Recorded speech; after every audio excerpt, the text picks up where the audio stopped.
Folks, Black Star Network is here. Hold no punches! I'm real revolutionary right now. Support this man, Black Media. He makes sure that our stories are told.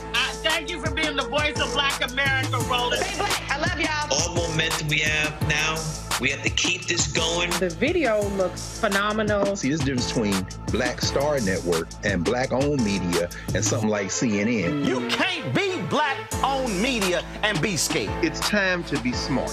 Bring your eyeballs home. You dig?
September 12, 2024, coming up on Roland Martin Unfiltered, streaming live with the Black Star Network. The Oklahoma Supreme Court denies a request to reconsider the Tulsa Race Massacre lawsuit dismissal. We'll talk with the attorney for the last living survivors. Vice President Kamala Harris back on the campaign trail. She was in Charlotte today, and whiny-ass Donald Trump says there ain't not gonna be a debate. She whooped my ass, so I ain't doing that again. Caitlin Clark, oh Lord, these white folks are mad at her.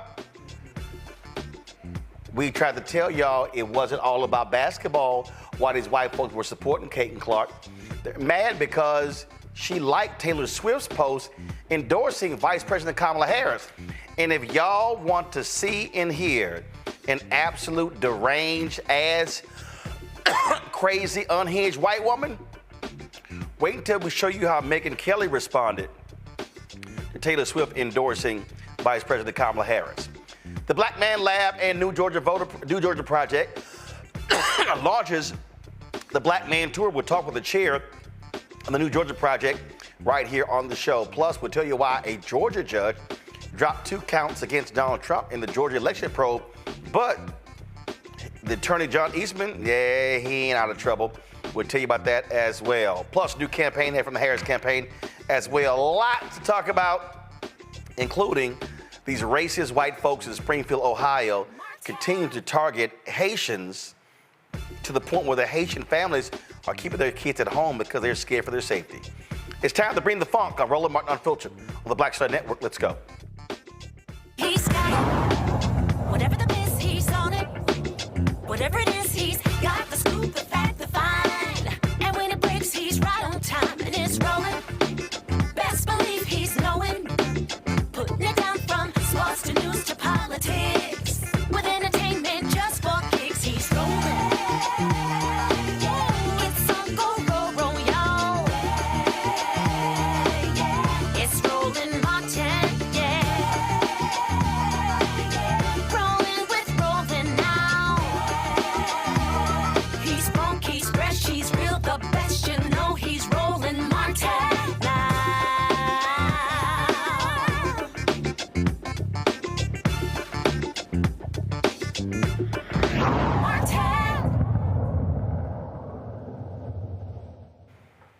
All right, folks, Oklahoma Supreme Court rejected the request from the last 2 survivors of the 1921 Tulsa Race Massacre to reconsider their decision to uphold the dismissal of the lawsuit. In June, the state's highest court ruled against 110-year-old Viola Fletcher and 109-year-old Leslie Benningfield Randall, upholding a decision by a Tulsa District Court judge to dismiss the case. The survivors filed a public nuisance claim saying they, quote, continue to face racially disparate treatment and city-created barriers to basic human needs. The attorney and founder of Justice for Greenwood, Damario Solomon-Simmons, joins me right now. So, Damario, the question people are asking is this it? Is there anywhere else for y'all to go? Yeah, thank you, Roland. Good to see you as always. Appreciate you. Listen, this is a very disappointing decision for the Supreme Court, Oklahoma Supreme Court, to deny this particular case. And that means after 4 years of litigation, this particular case is now over with. That is devastating news for the survivors. But the good news is that we do have other legal avenues, and we're going to continue to fight. The fight continues. And I can tell you, I can speak for 110-year-old Viola Ford Fletcher and 109-year-old Leslie Benningfield Randall, that they said they're still going to continue to push because they still want to see justice in their lifetime. Gotcha. I'm going to do this here, folks. We got a slight technical problem. We're going to go to a quick break. We're going to come back on the show, okay? We'll be right back. Okay. He told us who he was. Should abortion be punished? There has to be some form of punishment. Then he showed us. For 54 years, they were trying to get Roe v. Wade terminated, and I did it, and I'm proud to have done it. Now Donald Trump wants to go further with plans to restrict birth control, ban abortion nationwide, even monitor women's pregnancies. We know who Donald Trump is. He'll take control. We'll pay the price. I'm Kamala Harris, and I approve this message. IVF is a miracle for us because it allowed us to have our family. After having my daughter, I wanted more children, but my embryo transfer was canceled 8 days before the procedure. Donald Trump overturning Roe v. Wade stopped us from growing the family that we wanted. I don't want politicians telling me how or when I can have a baby. We need a president that will protect our rights, and that's Kamala Harris. I'm Kamala Harris, and I approve this message. Here's a 78-year-old billionaire who has not stopped whining about his problems. Oh, she had a big crowd. Oh, the crowd. This weird obsession with crowd sizes. It just goes on and on and on.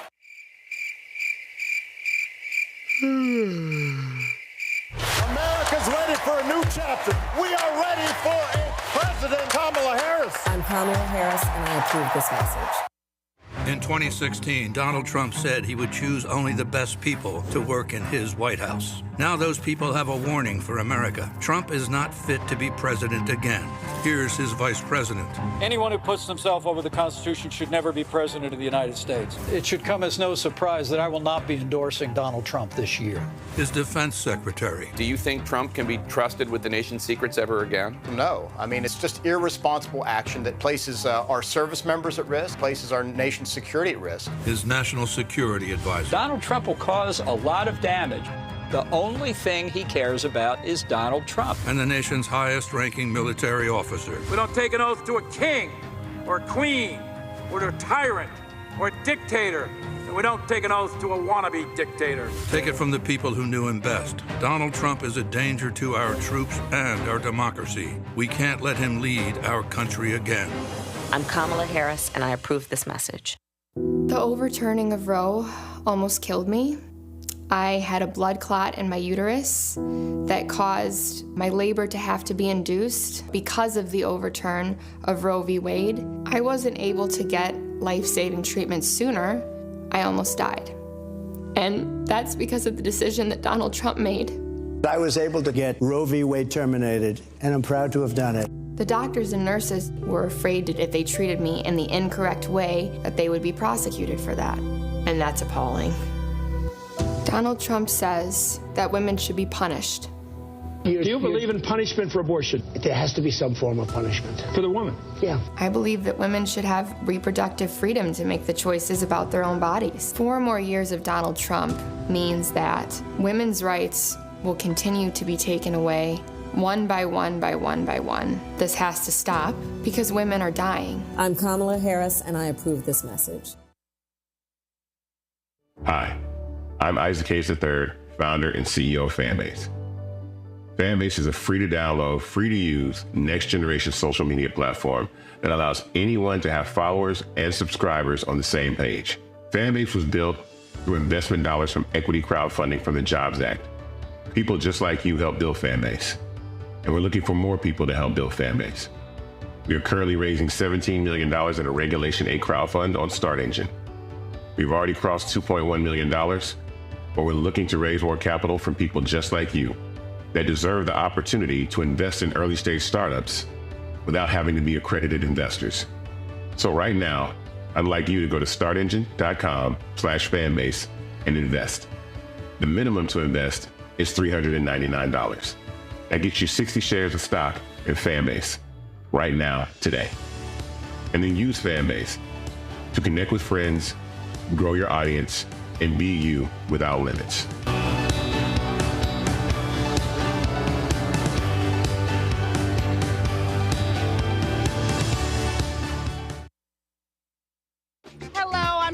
Mitchell, a news anchor at Fox 5 DC. Hey, what's up? It's Tammy Roman, and you are watching Roland Martin Unfiltered.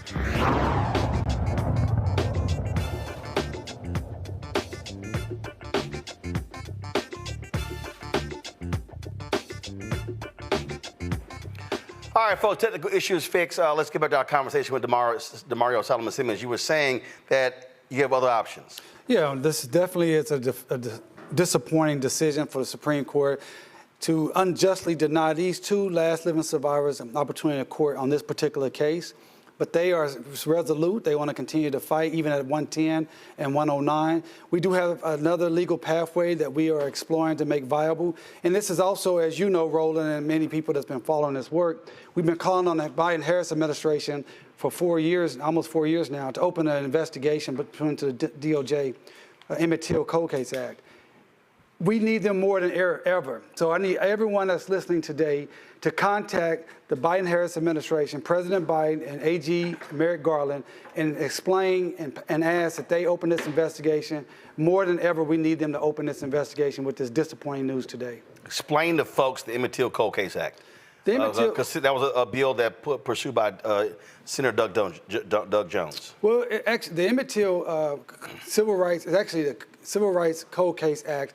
It was actually introduced in 2007. It was passed signed into law in 2008. It was reauthorized in 2016. And this particular law allows the Department of Justice to open a criminal investigation to civil rights crimes that occurred between 1920 and 1970. And the primary purpose of the act is not even convictions, Roland, but it's to investigate and to provide answers that have been long hidden by authorities that conducted or perpetrated these particular crimes. And so this is what we have here. The massacre happened in 1921. We still know about 10% about what actually happened. We still don't know all of the perpetrators. We still don't even know all the victims of the massacre. And we need the Department of Justice to open this investigation. Roland, do you know that the massacre is the largest crime scene in U.S. history, modern U.S. history, and has never been investigated by any level of government? Now, go to my iPad. This is a part of the DOJ. So, is the pressure should be put on Merrick Garland, the Attorney General, because he's the AG. Right. He could actually tell the Civil Rights Division to launch this. Yeah, absolutely. Merrick Garland is who we need to act here. When we've had several meetings with our good friend Kristen Clark, who is the Assistant Attorney General for Civil Rights. She's a friend of civil rights. I believe she's a supporter of Justice for Greenwood and these survivors, but it's not her call. We need the AG, Merrick Garland, to make the call to open this investigation. And again, Roland, we're not asking for them to do something special or extraordinary. We're asking them to utilize the law that is right there that they can actually use. And again, folks, if you go to my iPad, it says in 2006, the FBI began its Cold Case Initiative, a comprehensive effort to identify and investigate racially motivated murders committed decades ago. Pursuant to the initiative, the department, I mean the DOJ and the FBI are working together to address violations of criminal civil rights statutes resulting in death that occurred not later than December 31st, 1979. Toward that end, each of the 56 FBI field offices searched their cold case files to identify incidents which might be ripe for investigation. Since February 2007, the FBI and the division have partnered with the National Association for the Advancement of Colored People, Southern Poverty Law Center, and the National Urban League to identify additional cases for investigation and to solicit their help. I mean, certainly, this is certainly a case where murder took place. Murders took place. We know of hundreds of murders that took place. In fact, we know over 3,000 people were disappeared. We don't know what happened to them. We just know that they were in Tulsa, living their lives on May 30th, 1921, and on May 31st and June 1st, 1921. No one ever heard from them again. And Roland, as you know, we actually met with the DOJ, the two survivors, Uncle Red, who's now deceased, and Mother Fletcher, his sister, back in May of 2023, over a year ago. We met with them. We talked with the DOJ. They said they were going to get back with us, and we're still waiting, and time is of the essence. We need Merrick Garland and the Department of Justice to act today. And so all of you could go to justiceforgreenwood.org, our website, justiceforgreenwood.org. We have a link there where you could sign in and send a note, a sign-out petition. We're going to be delivering those petitions and those signatures to the DOJ along with postcards from around this nation. We need them to act now. My panel today, folks joining us right now, Dr. Ming-Young Guy, Associate Professor, Department of Family Medicine and Population Health, Virginia Commonwealth University, Dr. Greg Carr, Department of Afro-American Studies, Howard University. Ming-Young, your question first.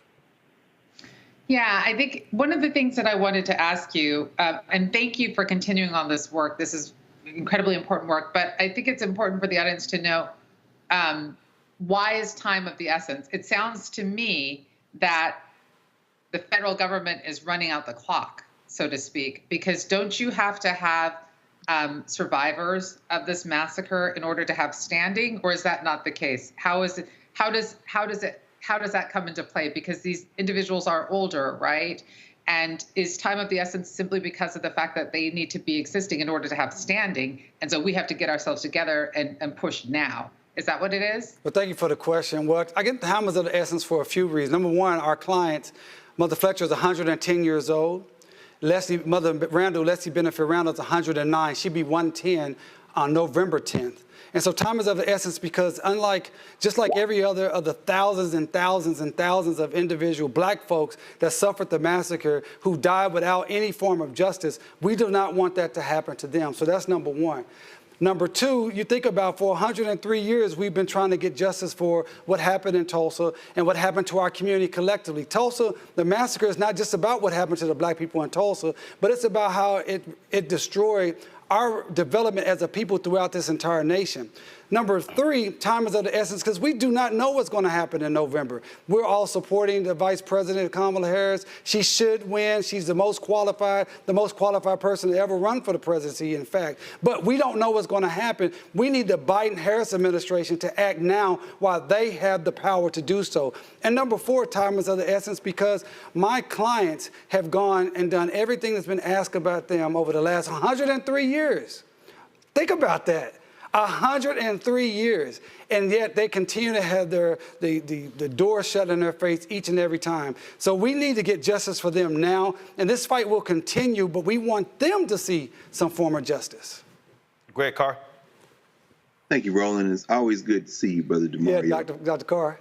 Yes, sir. Yes, sir, Counselor. Looking at, and I would encourage everybody, in addition to going to sign to make sure that we get Merrick Garland off his behind and on this, to go to justice.gov and look at the list of the cold case closing memoranda here under the Civil Rights Division. It is literally a history book of violence against black people. Not just black people. I see Jim Reeb on that list, Schwerner, Goodman, and Cheney, of course, on that list. Of course, Emmett Till, so many others. And this is a follow-up to Dr. Guy's question on standing. It isn't necessary, even though we absolutely want these two elders to receive some form of justice before they, like we will all do, join the ancestors. But it isn't necessary for them to do that, isn't it? By my looking at through, I guess it's over 100 of these cases that are represented here on this website. By my looking through them, number one, this would be the longest in terms of the distance between when the event happened and now case that would have been opened by the Justice Department, right? And most of these folk, of course, were executed by the state. They're individual cases, so none of them are alive. So is that a bar?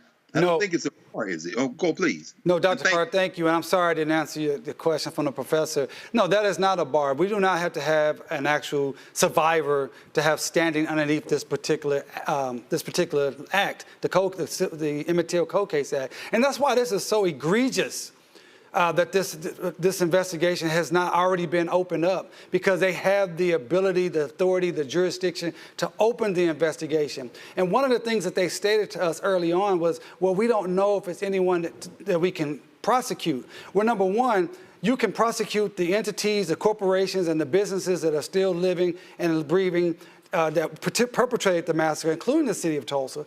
But more importantly than that, the act itself, and Roland read it, the purpose of the act, the primary purpose, is investigative and to provide answers and closure for answers that you cannot get any other way. And so it's egregious that this has not happened yet, but you're both right. We do not need standing. We just need a Department of Justice that is serious about racial justice and serious about providing some form of justice to our community, our collective community, because the attack on Tulsa was an attack on Black America.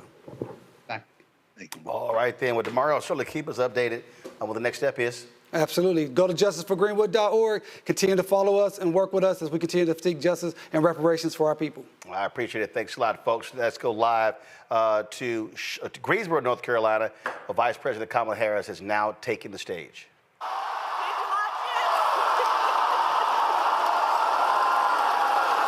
And look, I believe we owe it to have another debate.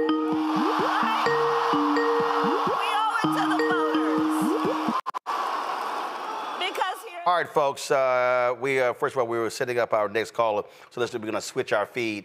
Give me 1 second. I'm going to go to a separate feed for Vice President. Okay, guys, go ahead and pull her up. America, like bringing down the cost of living, investing in America's small businesses, protecting reproductive freedom,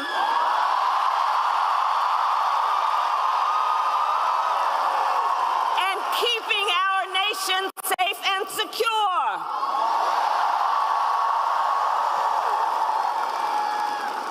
But that's not what we heard from Donald Trump. Instead, and I called it at the beginning of the debate, it was the same old show. Same old tired playbook we've heard for years, with no plan for how he would address the needs of the American people. Well, folks, look, it's time to turn the page.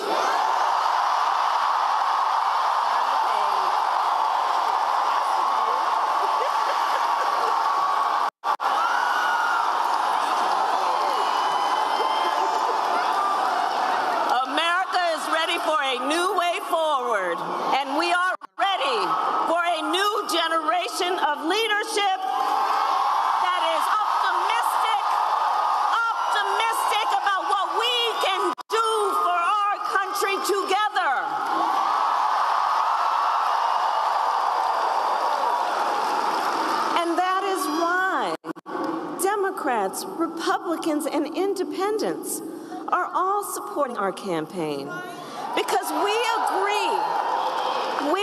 agree we have a duty as citizens to put country above partisanship and defend our Constitution. And that is my pledge to you. I will always put country above party. From the courthouse to the White House, I have always fought for the people. Always fought for the people.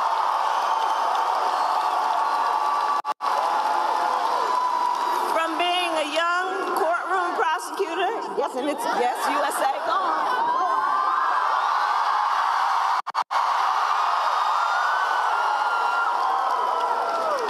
Being a young courtroom prosecutor in Oakland, California, I stood up for women and children against predators who abuse them. As Attorney General of California, I took on the big banks and delivered $20 billion for middle-class families who faced foreclosure. I stood up for veterans being scammed by big for-profit colleges, who were being cheated out of their wages, the wages they were due, for seniors facing elder abuse. I will be a president for all Americans.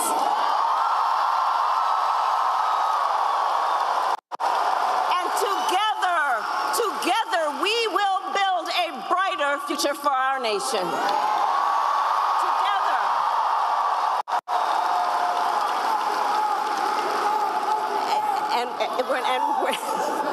All right, Newt.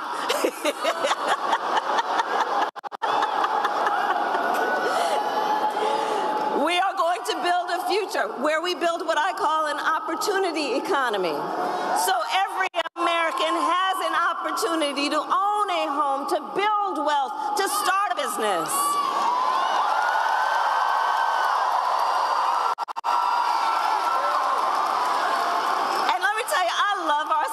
Are there small business leaders here? Raise your hand. That's right. So, growing up, my mother, she worked long hours. She often worked very long hours, my mother. And so my sister Maya and I would go over to Miss Shelton's house. Now, Miss Shelton, we called her our second mother. She was the second mother to us. She actually was from Louisiana, and she would take care of us in the evenings and on the weekends when my mother was working. And she was a small business owner.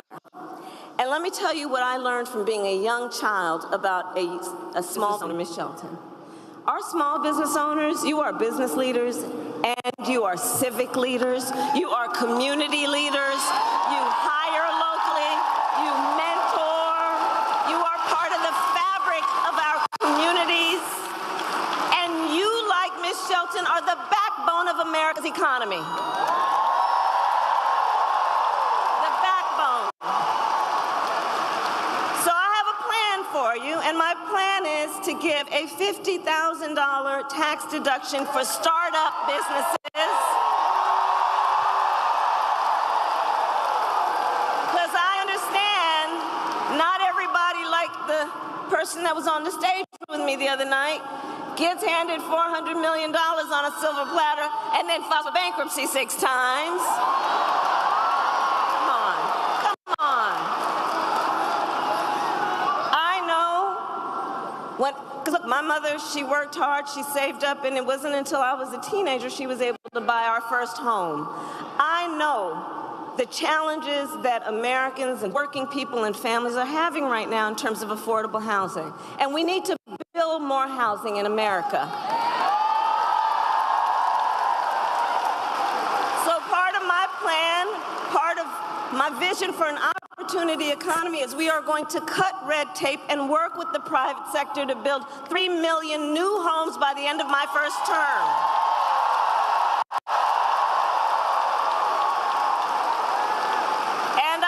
Plan to lower the cost of living for America's families on everything from health care to groceries, including taking on price gouging and those corporations when they take advantage of people in need. Under my plan, more than 100 million Americans will get a tax cut. Thousands of dollars of your hard-earned money will go back in your pockets, including $6,000 during the first year of a child's life for young parents,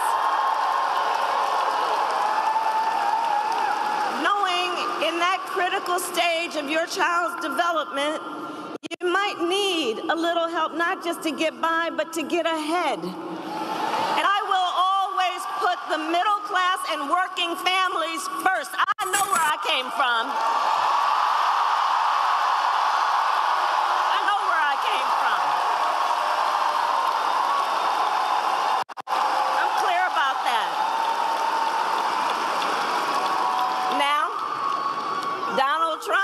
He has a different plan. Just Google Project 2025. I see you have. It is a detailed and dangerous blueprint for what he will do if he is elected president. Donald Trump will give billionaires massive cuts, massive tax cuts, and cut corporate taxes by over $1 trillion, even as they pull down record profits. He intends to cut Social Security and Medicare. And he wants to impose what I call a Trump sales tax on everyday basic necessities, which will cost the average American family nearly $4,000 a year. Some of the top economists in our country and in the world have reviewed these plans. Goldman Sachs, for example, has said that my plan would grow our economy and his plan would shrink the economy. That his plan would reignite inflation and send us into a recession by the middle of next year. On top of this, Donald Trump intends to end the Affordable Care Act. Now think about that. Think about that. We remember what it meant when insurance companies could deny you for a pre-existing condition. Remember what that was? So he wants to get rid of it. And as he said in the debate, he made clear he has no plan to replace it. In fact, you remember?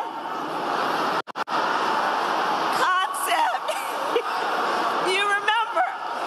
He has, quote, concepts of a plan.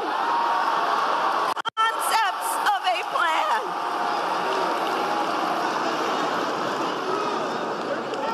I mean, we're 54 days from this election. Concepts of a plan. Which means no actual plan. Which means no actual plan. And 45 million Americans Americans are insured through the Affordable Care Act. So understand what that means. He's going to end it based on a concept and take us back when folks were suffering. Well, we're not going back. We are not going back. We are not.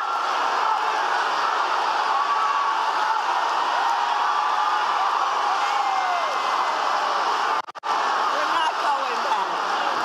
No, not going back. No, we together will move forward because ours is a fight for the future.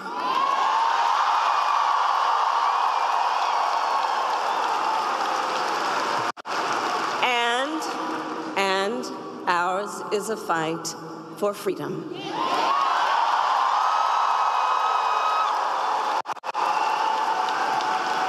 Like the fundamental freedom of a woman to be able to make decisions about her own body and not have her government tell her what to do.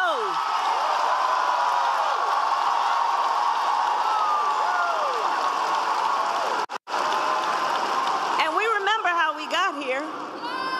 Donald Trump hand-selected 3 members of the United States Supreme Court with the intention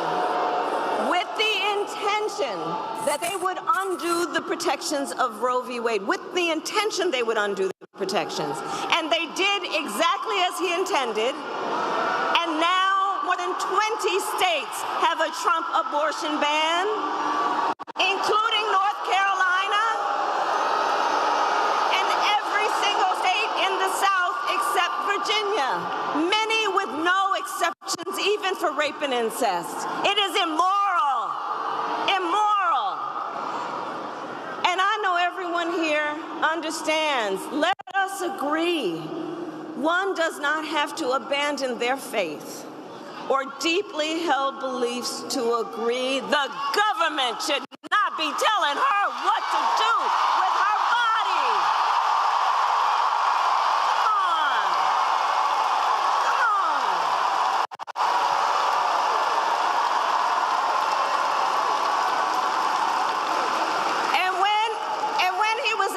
Tuesday night, Donald Trump refused to say that he would veto a national abortion ban.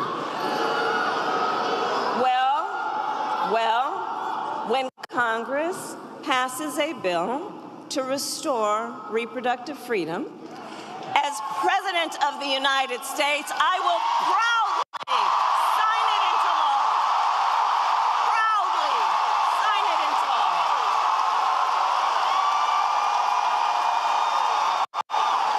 We are not playing around. And across our nation, we are witnessing a full-on attack on hard-fought, hard-won fundamental rights and freedoms, like the freedom to vote, the freedom to be safe from gun violence, the freedom to breathe clean air and drink clean water, and the freedom to love who you love openly and with pride.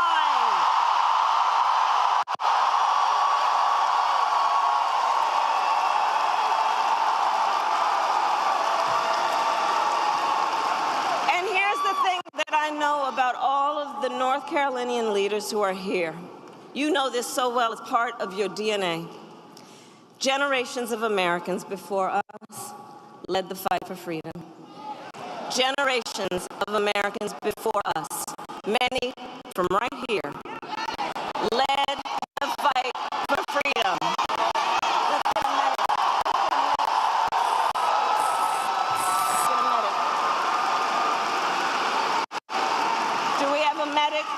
Let's get a medic over there, please. Let's get a medic over there. Yeah, but let's make sure. See, this is who we are. We look out for each other. That's what leaders do, looking out for each other. Okay, we've got a medic. Okay. So generations of Americans before us led the fight for freedom, and now the baton is in our hands. The baton is now in our hands. And we who believe then in the sacred freedom to vote will finally pass the John Lewis Voting Rights Act and the Freedom to Vote Act. And we who believe in the freedom to live safe from gun violence will finally pass an assault weapons ban, universal background checks, and red flag laws.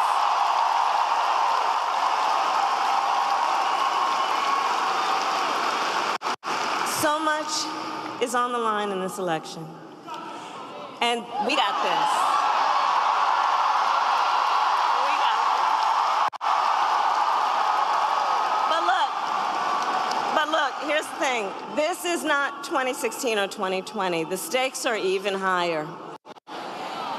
Because 2 months ago, the United States Supreme Court basically told the former president that he will effectively be immune no matter what he does in the White House. Well, here's the thing. The courts will take care of that. Let's take care of November. How about that? All right?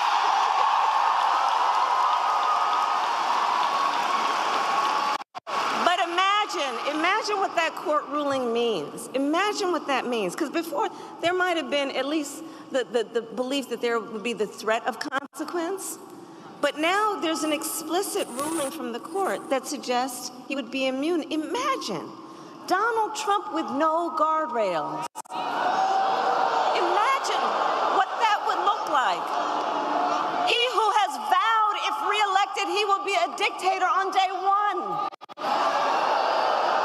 He who called for the, quote, termination of the Constitution of the United States. And let us be very clear, someone who suggests that we should terminate the Constitution of the United States should never again stand behind the seal of the President of the United States. Never again. Never again.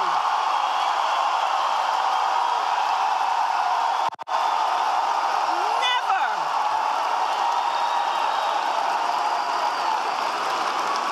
And put that all in the context of people who have been talking about how he was when they served with him in the White House.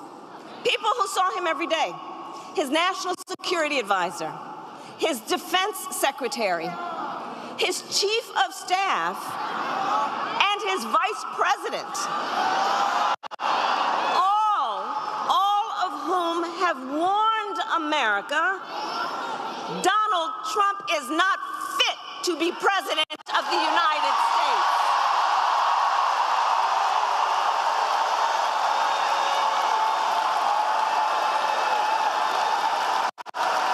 And should never occupy our nation's highest office again. So North Carolina, I believe it all comes down to this. We are here together. We are here together because we love our country. We love our country.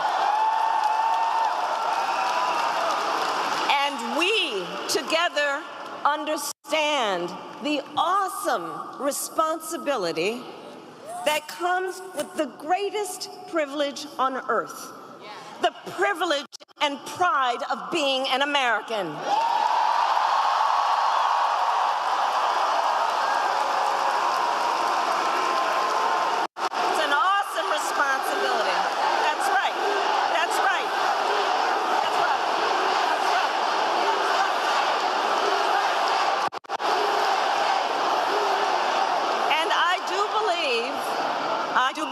It is the highest form of patriotism to fight for the ideals of our country and to fight to realize the promise of America.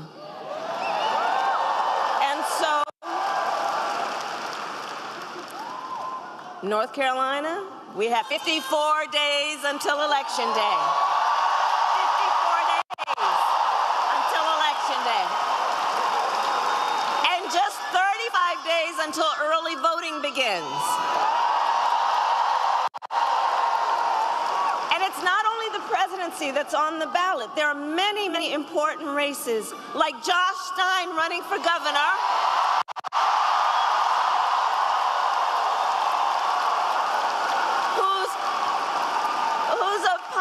Whose opponent was handpicked by Donald Trump because he wants a total ban on abortion in this state.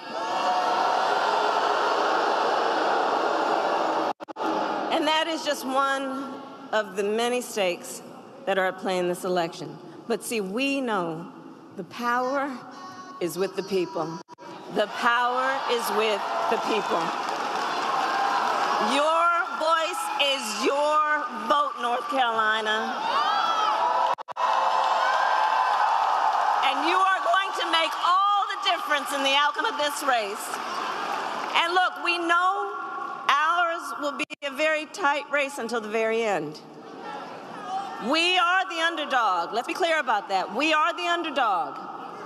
And so we have hard work ahead of us, but we like hard work. Hard work is good work. Hard work is good work. And with your help, we will win. We will win. And so I ask you today, North Carolina, are you ready to make your voices heard? Do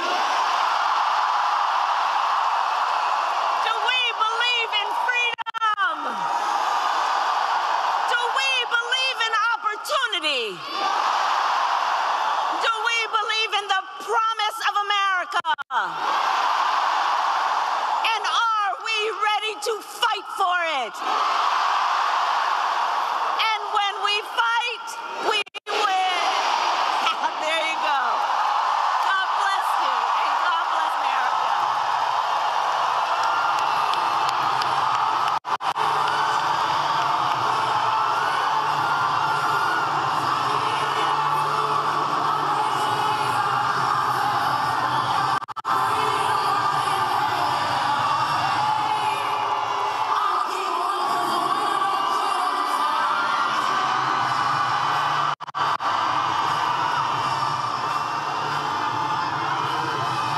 Folks, Vice President Kamala Harris, 2 rallies today in North Carolina. That's Greensboro earlier.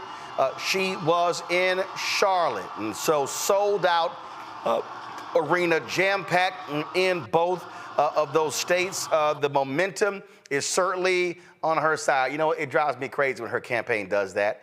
I've even told them that. I'm like, don't cut the damn feed. Y'all cameras are still there. I told them that. I'm like, so, okay, I know some of y'all watching. It's a pet peeve of mine, okay? Listen, your cameras are there. You're already live. When a rally is over, you don't just end the feed. You stay on her. She's going to be waving. And that's what you do. I don't understand why they cut the feed. Ain't like they about to pack up.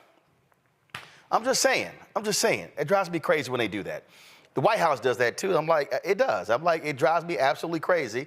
You stick with the feed. I don't get it. But bottom line is, 2 huge rallies today in North Carolina. That is a crucial state. You heard her in her speech reference Josh Stein, who is the Democratic nominee for governor, running against that crazy, deranged fool, Mark Robinson, who is the lieutenant governor. I saw one poll showing Stein having a 12 to 14-point lead, but it's a lot tighter in the presidential race. Remember, the last time Democrats won North Carolina was in 2008, when then Senator Barack Obama won North Carolina by 14,100 votes, and he won that because of a massive black turnout. That needs to happen as well. And so North Carolina can actually be flipped, but it's about working on the ground, going to those rural places there in Georgia. Going in North Carolina. Very similar to what happened in Georgia in 2020 as well. So I want to talk about this with also, I'll say this here, Donald Trump. I told everybody, what did I tell y'all when it came to the debate on Tuesday? I said, that boy ain't gonna have another debate. I said, he's scared. He's scared. And so you saw when he lost the debate on Tuesday night. He went right to the spin room because he knew he lost. And then he was claiming, oh, the polls showed us 90, 85. We want, boy, shut up. But that's how he lies. Well, he had a rally today. I don't know where in the hell he was. I don't really care. And so this is actually what he said. But I told y'all, wasn't going to be no another debate. When you smack a white man that bad one time, he ain't going to do it again. Here we go. So because we've done 2 debates and because they were successful, there will be no third debate.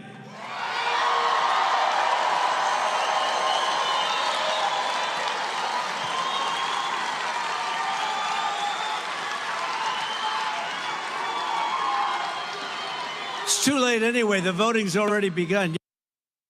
Yeah, see, what had happened was Vice President Kamala Harris, see, she brought some baby powder and she smacked his ass like a pimp. And so that's actually what happened at the debate. Again, what has to happen, a repeat in Georgia, a repeat in North Carolina, that is turning out rural voters, turning out black men as well. My panel, of course, is Lauren Victoria Burke with NNPA, Black Press Youth of America. She joins us right now as well. Also, joining us on the show right now is Dr. Francis Johnson, chair of the New Georgia Project. I'm gonna bring this together because you're starting your black male tour. And when we had Christopher Toller on yesterday, and guys, bring up all 5 of us. When we talked about the numbers, I mean, the reality is she still has room to grow when it comes to black voters. And North Carolina, Lauren, I want to start with you. North Carolina, same as Georgia. You can't just focus on Charlotte, Greensboro, Raleigh, Durham. You really have got to go to the black belt of North Carolina. You got to go to those rural places, the places where they don't see people often. Vice President Kamala Harris, Governor Tim Walz, they were in Georgia for that rural tour. More of that has to happen because what they cannot do, a lot of those places have a lot of black votes, but you got to get them out. Yeah, and a lot of people that probably haven't seen a Democrat in a long time. Obviously, when they went to Georgia, they went to Savannah, which was a really, I think, a surprise to a lot of strategists. But here it is. I mean, when you have a really close race, and that race in Georgia promises to be close, and anything I think in North Carolina promises to be close, I think the Republicans have a problem with their top of ticket, Mark Robinson. I just walked out of a reception downtown Washington, D.C., and Mondale Robinson was there. We had a very lively talk about black voters, as we typically do. And he was pointing out much the same thing. And the thing to really pay no attention to really is the punditry and people who don't analyze black voters. And I would say also particularly ignoring the New York Times, which is very strange. All the data projects that black voters are energized. There was a report a few minutes ago from Target Smart that Taylor Swift's announcement is bringing in something like 8,000 or 9,000 registrations per hour. You could assume that is probably for Team Blue, particularly since Taylor Swift endorsed the vice president. But on top of that, and what you just said, Roland, about rural, these are the things you have to do in a close race. These are the things that could really matter, and particularly for Georgia and North Carolina. And certainly Pennsylvania, but Georgia and North Carolina, this is going to be a very close race, no matter what anyone says. And these types of moments where we see these registrations and we see the vice president campaigning in what would be considered non-traditional places for Democrats, it could really matter in the end.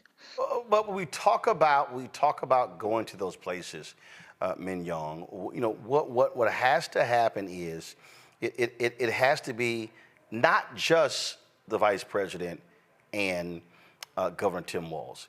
This is where you've got to have an aggressive surrogate campaign. This is where you've got to be holding lots of events. I go back to 2020 when I was on the ground in the runoff for Warnock and Ossoff. And you had New Georgia Project, you had Georgia Stand Up, you had Black Voters Matter, You had folks who were holding rallies. They were having concerts. Now granted, it was COVID, and so it was parking lots and things along those lines. But they were touching the people. They were talking to the people. They were going there. They were going to places in Georgia. They were going to places in Georgia like Albany. They were going to Jonesboro, Statesboro, or go those places. And so, to me, if I'm putting together, again, if I'm working on the campaign, and I'm putting together a map, I'm putting together a map of North Carolina and Georgia. And what I'm saying is, okay, I'm looking at all of these places. So give me the places, I want to know first the places where the black population is 50% or higher.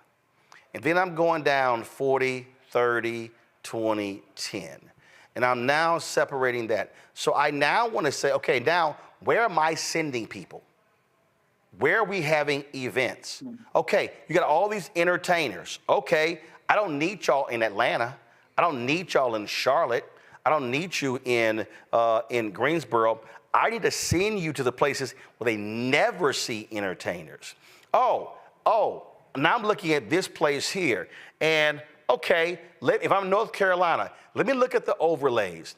In these precincts here, how many of these people voted for Obama in 2008, but didn't come back and vote in 2010 midterms? How many voted in 2012, and then 14 midterms, then 2016, then 18 midterms, then 2020, then 22 midterms? Now that's giving me an idea of where I need to be sending people. That, to me, is the depth in which not only the Harris campaign should be looking at, but the Democratic National Committee, and also all of these damn PACs that are taking in crazy amounts of money, and they're dumping that money on television. But in many of these places, and we're going to talk about this here with Francis, a lot of these places, you got these small little gospel stations that preachers have, whatever, that are reaching the community that folks are not tapping. That's where your margins are going to come from in terms of the victory. Absolutely. 100%. Francis, 1 second. Mignon, that was for you. I'm going to come back to Francis. Okay, Hold on. Sorry, you went on a little while. But I called your name for a reason. That was called teeing you up. I got you. See, if you had your Time Life headset on, you would have figured that out. You just hate the fact that you can't wear them on your head. That's all. So I can. One of the things I know, I think you're 100% right? The campaign and these individuals have to tap these untapped markets. But one of the things I really want all of us to remember, I have so many things to say right now. I'm thinking Nicole Hannah-Jones, America wasn't democracy until black people made it one. That's what I was hearing when I was listening to Vice President Harris. But one of the things that I really want all of us to remember is that democracy is a participatory engagement, right? So yes, the candidates have to do what they got to do. All of their folks, their surrogates, they have to do what they have to do. But we all know people in those neighborhoods as well. We all have someone that knows somebody who knows someone in those communities as well. We can have a cookout. We can have our own gatherings. We can engage ourselves as opposed to just waiting for them, right? Because my concern is that we see this money coming into the campaign, and yes, the strategists will put their money where they need to, and hopefully, but we have to always remember the fact that they are only one layer of all of this. This is about us. So the question is, what can we do as a society? What can we do for our own community? Because if nothing else, Donald Trump is an existential threat not only to democracy, he is an existential threat to Black America. And that's what we have to think about. That's what we have to remember. Not out of fear, because we've got this, but we absolutely have to engage ourselves. I watch my sisters text all the time, and they watch this as if it's like a reality TV show, and I have to turn it off sometimes because I'm like, this isn't reality TV. These are our futures at stake, right? So what are we going to do to make sure that we see the finish line with this candidate and make sure that we hold them accountable for all of their promises that will, in the end, benefit all of us as well? Greg, again, listen. We also understand the role that money plays. Go to my iPad, Steve. 24 hours at the debate. $47 million raised by the Harris campaign, the second highest haul after the decision that Biden was stepping down. 600,000 individual donors. Bottom line is, this is, and I keep saying this, it's ground game, ground game, ground game. Strategists cannot be fixated on television airwaves. TV is important, digital is important, but this is where you're going door to door. You're studying precinct numbers. You're touching people 4 and 5 times. You're explaining to them the policies. That's what is going to be the difference. And when you start adding up 500 here, 600 here, 300 here, right there, you're talking about that's 1,400 votes. Remember, Obama won the state by 14,100 votes. You start doing that, you start picking up another 50 votes with every precinct in North Carolina. That's the margin of victory. You win. Absolutely. It's interesting, the energy we're seeing now. We all remember you taking the Roll-Mobile down into Georgia, and everybody moving down there for that runoff. Everybody knocking on doors, including people like the folk from Until Freedom and everyone else, all the way across the spectrum to the hardened politicos. And Dr. Johnson, will be interesting to hear you talk about that. I know y'all on the ground there then, and now coming up with New Georgia and our friend and brother Mauli Davis with Black Man Lab. That energy seems to be coming up again, except we knew it was for all the marbles in that little window between the election and the runoff with one up. And I saw, watching the vice president in North Carolina today, both speeches, she's looser, she's closer to herself, it almost feels like. You saw that little shout out to Cap Alpha Psi there from the podium. She's showing a little black. She said, I knew. She said, okay, look at her trying to get a little loose with it, right? Interestingly enough, though, the Democrats are trying to reclaim patriotism. That's an interesting move. Notice the cultural shifts. Dick Cheney and those folks, open enemies of our common humanity, have endorsed Kamala Harris. What does that mean? I think in part it means that they think that national security, that their nationalist project is safe in her hands. Then you see the cultural warriors like Taylor Swift. The pop culture takes its shift. Then you see the New York Times, to your point, Lauren, I think in part, I read the New York Times every day with my hand pinched against my nose, but David Brooks just dropped his op-ed for tomorrow on the website. And he's talking about how a cultural shift could help Harris. The New York Times is always wrong, but now they seem to see where the wind is. They see where the wind is blowing. So they're trying to back up, as Lawrence O'Donnell said last night on MSNBC. They're trying to back up from their sane washing of Donald Trump. After Tuesday night, it's almost like everybody wants to pick her as the winner. And the trendy, Tim Walz today in Grand Rapids, Michigan, instead of saying we won't go back, the crowd started chanting we won't eat cats. So, the momentum is seeming like it's the normal people versus the weirdos. And Kamala Harris seems to be opening a kind of sensibility that I think, and Roland, you remember this, of course, when you invited then Senator Harris down to the TV One studio. And one of my former students, graduate now, was on her staff. And as they were coming in and out of the studio, she was playful. She was kind of this Harris we saw at the podium today is closer to the Kamala Harris people know when the microphone is off and the lights are down. And I think that's going to trend in her benefit as this country gets to pick between a sane person and this fool. And that number picking for the fool seems to be, if not shrinking, scared that they're about to hit an avalanche if we do what needs to be done. I think the tours like the one that y'all launching, this Black Man Tour, are important. You have to touch people. You have to touch them. You can't, and these smaller conversations then begin to lead to the personal conversations, and then they begin to build and grow this way. I keep reminding people what the date is. It's the 12th of September. The election ain't tomorrow, Francis. And so I keep telling folks, yes, you got early voting. Go back. Yes, you got early voting. Yes, you got all of that. But it's a build up. So if you look at November 5th and you say, conversations start now, you go for the next 3 weeks, you're into October, you got 5 weeks before the election day, you build up to that, and that's what gets people out to vote.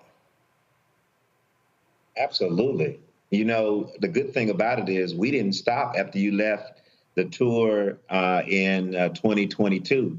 We have engaged in this black man conversation consistently and ongoing in the interim. And additionally, the New Georgia Project has been building power in these communities every day, 365 days and 366 days, because this is a leap year. And in these last 54 days before Election Day, we know our assignment, which is to turn out those communities that we've been in conversation with this whole time. We just wish that the rest of the apparatus that claims they want victory would share in the resources they have in this final push. Well, that's one of the reasons why when we had our Win with Black Men call, we made a strategic decision to not send all the money to the campaign. And there were some people who were upset by that. And I told them, I don't give a damn. I literally said, I don't give a shit what you think. That was a quote. And I said, and we will do it again. Because the point that I made is, I'm not interested in black folks. We can raise money, but I'm not interested in raising money and sending it somewhere and then begging to get it back.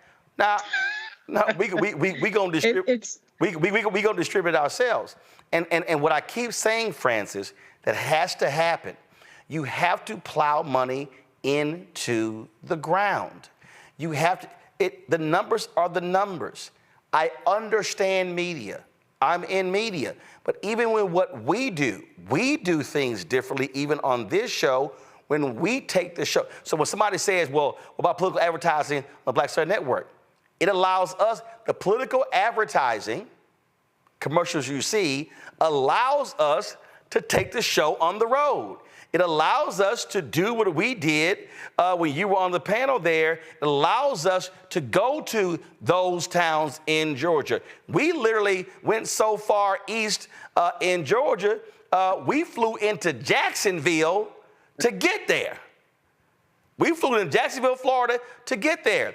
And that's what this requires when you start looking at margins. It can't just be television ads, radio ads. It has to be on the ground where you're having the conversations. I keep saying you have to educate and enlighten people first before you can then ask them to register. Then you got to keep educating and enlightening them after they register to then go vote. It takes at least 5 touches, and we know that between now and Election Day, we will touch another 1 million Georgians all over, in the cities, in rural Georgia, and all across the state. We will engage in 250,000 phone banks run by D9, churches, mosques, temples, the Masonic Lodge. Tomorrow, we're convening the Black Men Lab Tour with the Prince Hall Masons, 10,000 strong in Athens, and a conversation around men, and that will continue for 13 cities. We will register another 10,000 folks for a total of 60,000 this election cycle alone. We understand that this cycle is important, and Donald Trump and Kamala Harris are on the ballot, but our families are on the ballot. And when you put that in front of the segments of our voting demographic, our new majority here in Georgia, that's important to Black men, Black women. It's important to all of the folks who need to turn out for the win to happen in Georgia again. The Black Man Tour that y'all are doing, first of all, how many towns, cities are y'all planning to hit? 13 cities across this state, starting in Athens. We'll go across all of those places you linked up earlier that have voting populations above 50%. And we'll include some places that normally wouldn't make that list, like Statesboro. That is the growing hub of a new area in South Georgia, where there's an investment from the Biden-Harris campaign in terms of solar and green energy, which is why there's an $8 billion electric vehicle plant being built there. You're seeing white farmers convert to solar farms, and make no mistake about it, they may have voted for Trump and the Republicans before, but they understand that the future of their solar farms now are in the hands of people who believe that there is a crisis in terms of our environment and that the green agenda makes sense for them, dollars and cents for them. So that's why she was in Savannah, because the largest investment in green energy in the South is 4 miles outside of Savannah in a place called Pembroke, Georgia. And so this makes sense for those who are on the ground. Now, if you want to spend all your money with Northeastern elite marketing firms who are going to tell you how to talk to Black people in Georgia, that's fine. If you really want to run a ground game that's going to make a difference, like an 11,779 vote difference, then come talk to us at the New Georgia Project and the Black Men Lab. The 13, which cities? So you mentioned Athens, you mentioned Statesboro. Augusta, Valdosta, Brunswick, where that tragedy happened with Ahmaud Arbery. Yep. Atlanta, we'll be out in Clayton County, in Gwinnett County, we'll be in Macon-Bibb, we'll be in Warner Robins, and in a couple of those stops, we will engage again. And so we'll touch some of those places across this tour map 26 times. 26 times this lab and this conversation will be engaged. That's in addition to our weekly lab that runs every week in Atlanta on Monday and Tuesday. All right, then. Well, look, this is what is needed, not just in Georgia, but also in North Carolina, in Arizona, hell, in Florida, in Texas. You have to have that level of engagement. I think it absolutely matters. Francis, we appreciate it. Thanks a lot. Thank you, sir. Going to go to a break. We'll be right back. We'll pick up on the conversation when we come right back. You're watching Roland Martin Unfiltered from the Black Star Network. Support the work that we do. Join the Bring the Funk fan club. So you're checking money order to P.O. Box 57196, Washington, D.C., 20037-0196. And let me also do this here. And Keenan, send me the information for the other Cash App. So come to me on this one. All right, kill the music. So let me explain to y'all what's going on with Cash App. And it's frankly, is really pissing me off. So Cash App, for some insane ass reason, decided to change their procedures. And so they now cap the number of transactions you can receive in a day, in a week, and in the month. So a lot of you have been trying to support this show, and you've been getting rejected. Your donations are not going through. That's because Cash App changed their rules. I have been texting them, I have been emailing them saying, what the hell are y'all doing? How do you not tell anybody? And what's the point of actually doing this? It makes no sense whatsoever. And so I don't get it, because it just makes no sense. Why would you cap how many transactions can happen a day? Now, if you're sitting here saying, oh, it's for fraud prevention, okay, but then you have other accounts that are accounts that allow transactions. And so again, we're trying to get them to raise it. And so I said to them, it was happening last week. We saw it last week. And then I said, listen, y'all let me know about Monday. Well, I said, I'm gonna start calling y'all out. So here's what we're gonna do. Y'all use something else other than Cash App. I'm telling y'all what Cash App is doing, okay? So here's what we had to do. We had to create additional, and I didn't want to do this. I did not want to create additional Cash App accounts, because then folks are like, well, I don't know which one is real, which one works or whatever. So this is a backup Cash App right here, which is $ Uncle Roro Martin. That's what that right there. So come on, go ahead and show it. So that's a backup Cash App. We have a third backup Cash App. And so we're trying to get them to change this stupid ass policy, because it's just dumb. It's just dumb. So, and so don't use our normal one, which is the one, don't use that one, because again, I mean, every time it gets blocked, I get a notification of it being blocked, and it just keeps happening. And this thing really started last week. It just makes no sense to me whatsoever why Cash App is doing this. And so, in fact, somebody tried to do a payment the last hour. Robin Thames tried to actually do a payment. Nope, got rejected. Victoria Herndon tried to give us her $50. She called it her tithe, got rejected. Michelle Chatham got rejected. Angela R-Line got rejected because they're trying to give to our normal Cash App. So this is the backup Cash App. Here are the other forms that we accept electronically. PayPal, okay, R. Martin Unfiltered. That's me, paypal.me/R. Martin Unfiltered. Venmo is /RM Unfiltered. Zelle, Roland@RolandSMartin.com, Roland@RolandMartinUnfiltered.com. And so we are putting pressure on Cash App. I'm about to post this. I need y'all to also tell Cash App what the hell are y'all doing because they need to change this. All right, folks, I'll be right back.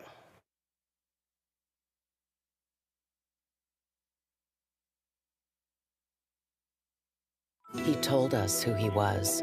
Should abortion be punished? There has to be some form of punishment. Then he showed us. For 54 years, they were trying to get Roe v. Wade terminated, and I did it. And I'm proud to have done it. Now Donald Trump wants to go further with plans to restrict birth control, ban abortion nationwide, even monitor women's pregnancies. We know who Donald Trump is. He'll take control. We'll pay the price. I'm Kamala Harris, and I approve this message. IVF is a miracle for us because it allowed us to have our family. After having my daughter, I wanted more children, but my embryo transfer was canceled 8 days before the procedure. Donald Trump overturning Roe v. Wade stopped us from growing the family that we wanted. I don't want politicians telling me how or when I can have a baby. We need a president that will protect our rights, and that's Kamala Harris. I'm Kamala Harris, and I approve this message. Here's a 78-year-old billionaire who has not stopped whining about his problems. Oh, she had a big crowd. Oh, the crowd. This weird obsession with crowd sizes. It just goes on and on and on.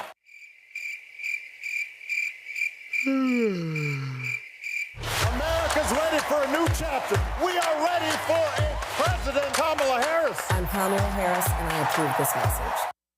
In 2016, Donald Trump said he would choose only the best people to work in his White House. Now those people have a warning for America. Trump is not fit to be president again.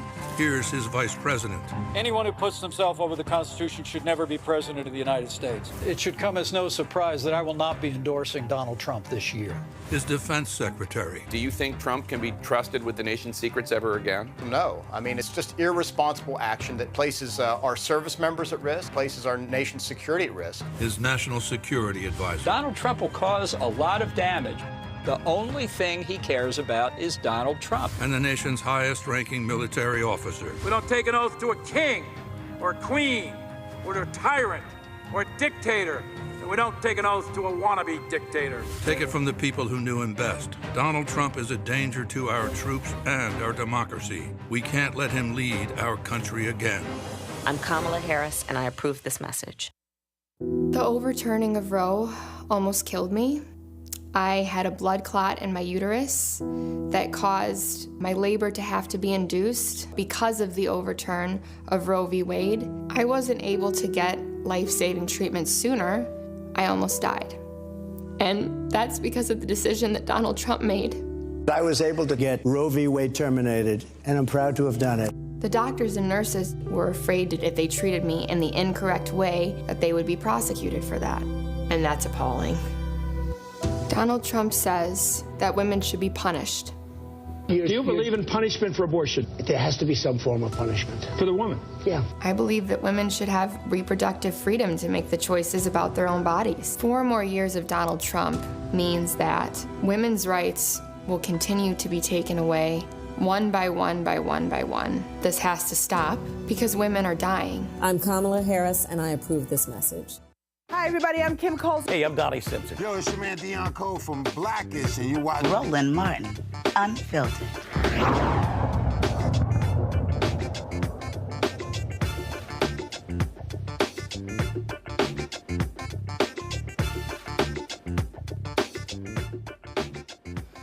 The conversation we were just having about, again, how do you reach folks, really is a crucial one as we are now less than 60 days into the campaign. Lauren Victoria Burke, I want to go to you.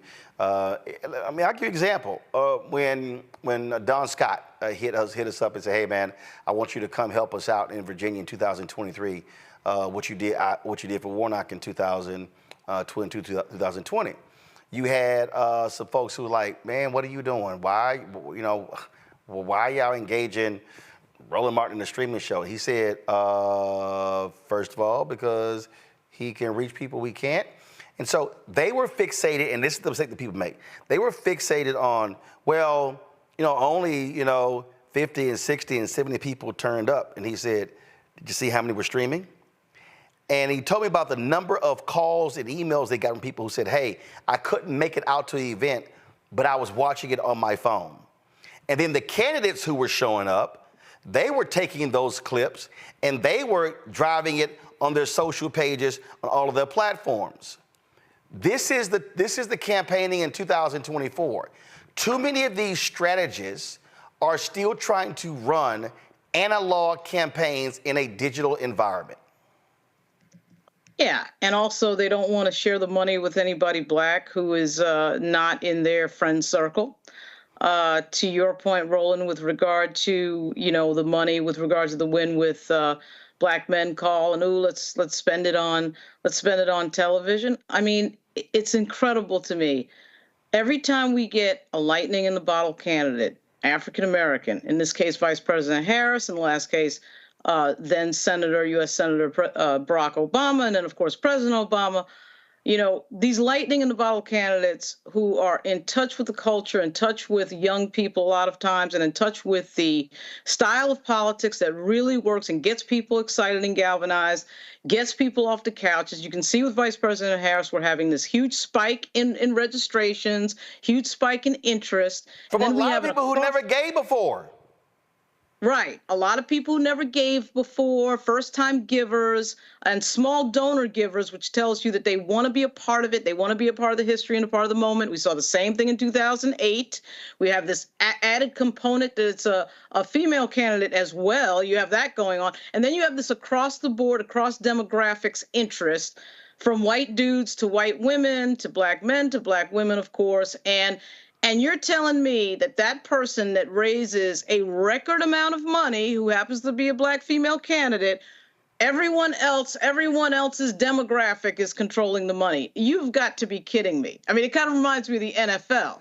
The black players bring the gate, they bring the money, they bring the excitement, they bring the fans, and then a bunch of white folks are making the decisions about where the money is spent. And in this particular case, what we find is that, particularly with television, the money is just going to the same people, same pollsters who may or may not have been correct last cycle. Quite frankly, many of them are not correct. And then they get the contract again and again and again and again. It makes absolutely no sense. The ground game does not get spent on, because the ground game are, in fact, the folks in the streets and the folks that are not TV. And typically, a lot of times in these communities, black folks knocking doors. So there's a reason why all of a sudden, we can't do ground game. But with this type of money around, when you have $500 million being raised and counting, there's absolutely no excuse to do ground game because you have all this money. When you start dividing this money, by the way, it gets to a point where you do have to ask the question, where exactly is this money going? Where is it being spent? We only have but so many contested House races, for example. There's like 30, maybe, that are frontline races. And so if you put $2 million per race, that's only $60 million. And they're in the $500 million category. So it will be interesting to see who gets these contracts, who gets this money, where this money is spent, and what exactly the strategy is on the ground. I can't tell you how many times, Greg, I have talked to campaign people who are frustrated with some of these decisions. And again, Warnock won in Georgia in 2022. In 2020, that was ground game. I get the little commercial where they had the puppy. I get all of that. But it was what the folks in Georgia did. They were going door to door. They were sitting here having those events. That's what did it. And that's what Vice President Kamala Harris is going to need to beat this thug. Absolutely. Lauren evoked the number, and it's quite staggering to think 500 million. And as you said, Lauren, and counting. That's a staggering number. And to read the reports of the last couple of weeks that the Harris campaign is starting to transfer money to the down ballot is very encouraging. And, you know, we know that things change. We know the technologies change. We know that 2024 is not 2008. And as I said a moment ago, we all remember the runoff when everybody was energized and hit Georgia. Well, to seize that momentum that Lauren just talked about, this kind of infectious momentum that in 2008 built, of course, after Obama placed in the Iowa caucus the way he did, and Will I Am released that remix, Yes We Can, of the speech that kind of triggered everything. The difference between 2008 and now, and the thing that the Republicans are working hard to try to overcome early, Trump was in Arizona today, for example, perhaps the factor that is more relevant now than it's ever been is early voting. BANK, bank the vote. If you've got this momentum going now, spread out that ground game over the arc of the next 2 months. We know, as Rebecca said the other night during election coverage, you remember she said, you know, early voting in Pennsylvania starts next week. So if you're going to have a rally, drive those people to the polls and tell them to vote now. Bank that vote. We know the Democrats run up leads that then evaporate on election day. Will run up an even larger lead. You got so much money now that kind of ground game campaign almost has to be, at least partially, because I agree with you wholeheartedly on the day itself and driving people and the small towns and the places people haven't reached, but also, you know, maybe adjust that part that emphasizes doing some of that work, since you've got all this money with those door knockers and getting people out over the arc of the rest of these 2 months. Early voting starts October 15th in Georgia. There's a possibility that some of that chicanery that they've hired all these hillbilly election judges and all these folks, realizing that that's only the next step to the ultimate try, which is to control these state legislatures and these election judges and take the power to the state level and literally give the electoral votes to the loser of the campaign, which if they try that at this point, they're going to have to fight everybody from the pets to Caitlin Clark. The early voting might have a kind of role in this election that it's never had before. But only the work will reveal whether it does or not. Mignon? Yeah, I think, well, now that I'm thinking about what you're saying, I think the ground game is really important, but more so because we have this momentum. We're on this high right now, but we have to understand that the pendulum's going to swing, and there's going to be a lot of attacks on Vice President Harris and on the campaign and on Tim Walz and things of that nature. So yeah, it's really important to get people on the ground right now. It's also really important to get people to get to early voting right now, because we haven't even begun. The Republicans or the far right wing, whatever they are, I'm not really sure anymore. They're just spinning right now, but at some point they're gonna find their footing, and they're gonna come out with their guns blazing, so to speak, or fists swinging, right? So we have to be prepared for that, and I do believe you're correct that they have to invest in these local organizations and these local entities, because those are going to be the ones to be able to create some of the wall that will be able to buffer those attacks that will infiltrate the communities and diminish some of the joy and the excitement and the momentum behind the campaign. One of the things that is getting on my nerves. Is it me, Roland? Mm-hmm. No, it's not you. Today. One of the things that's getting on my nerves are these entertainers and these non-entertainers who have no idea what the hell they're talking about. The latest dumb comment comes courtesy of Faison Love. I'm just going to play this for you, and then I've got a few words on the other side. You know, I tried to watch the presidential debate, and it just was boring. So I ended up watching reruns of The Cosby Show. And I was like, wow, this is what's missing in America. is the family, the black family. The nucleus is the black family, a structure. And that structure is being destroyed basically because of child support. Women are having these children check babies.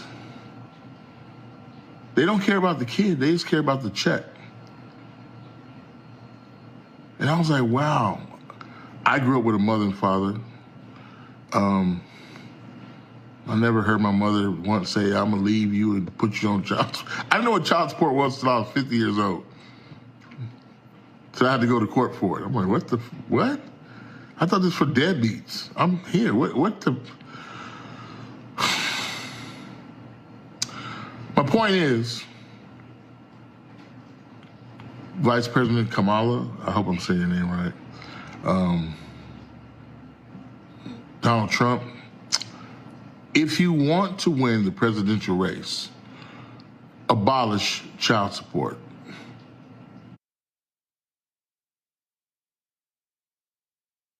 I can't. Okay. So, Faison Love says a lot of these women are having check babies.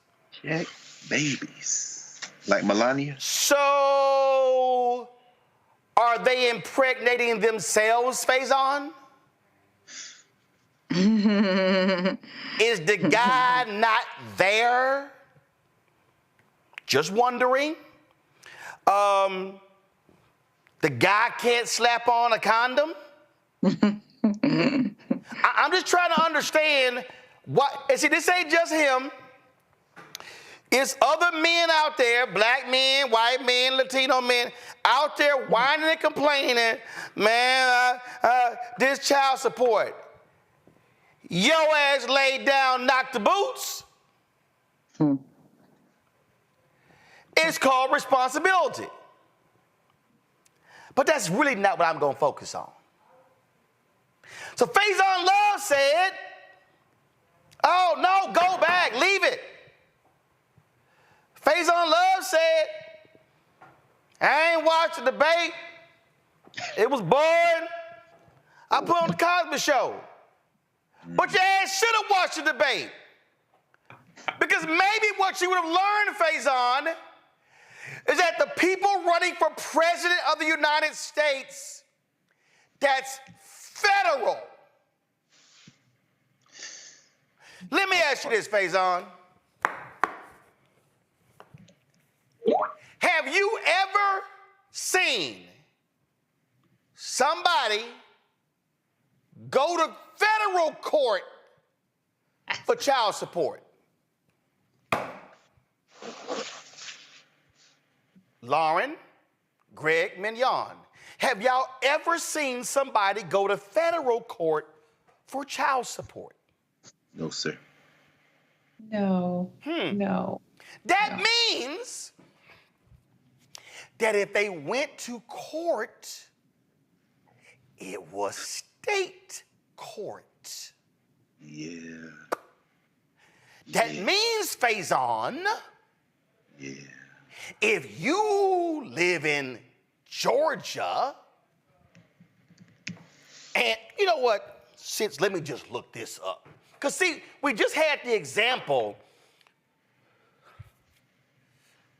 where Tyrese was in court complaining about child support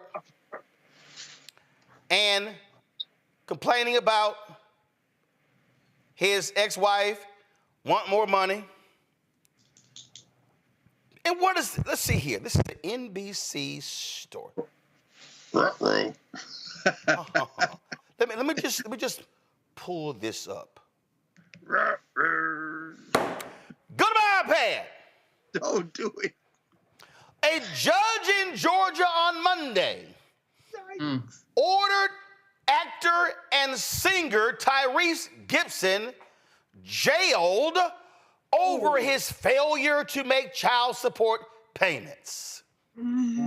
Second paragraph, Faison, Fulton County Superior Court Judge Kevin M. Farmer found Gibson blah, blah, blah. Faison, Fulton County Superior Court Judge. That's the state. So if you, Faison, would like for child support to be abolished, then you and others are going to have to travel to 50 states in America and ask the legislature, not the governor, the legislature to outlaw child support. I keep telling y'all we need Schoolhouse Rock 2.0. Maybe we need Big Perm. Yikes. Passing out some ice cream so we all can learn civics. Faison and anybody else who desires for Donald Trump or vice, and her name is Kamala. Exactly. Your name is not Fusion. Yikes. Your name is not Futon. Your name is Faison Love. So you can't say, well, one of the presidential candidates, can you please get rid of child support? Child support, Faison, is not a federal matter. Child support, Faison, is a state matter. Faison, please understand, when we're talking about the United States Constitution, there's a provision in the United States Constitution that deals with the issue of states' rights and federal rights. And in that particular Constitution, what it lays out, Faison, is whatever is not remunerated in the U.S. Constitution, it falls to the states. Faison, there is nothing in the United States Constitution that addresses childbearing. There's nothing in the United States Constitution that addresses the family. Nothing. That's a state issue. In fact, Faison, when a child is born and a birth certificate is issued, the birth certificate is not issued by the President of the United States. There is no presidential seal that is assigned to the birth certificate. There's no, you do not have on a birth certificate, if this was the birth certificate of your children, there's no signature line for the president, for the Speaker of the House, for the minority leader. There's no line for the Secretary of Defense, Secretary of Health and Human Services, Secretary of Commerce. Doesn't exist. Because it's not federal. It's state. In fact, drill deeper, Faison, the birth certificate is county. I was born in a segregated hospital, Riverside Hospital. That's where all the black people were born in Houston until after integration, in 3rd Ward, Riverside Hospital. That birth certificate was filed with Harris County, the county where I live, where I was born.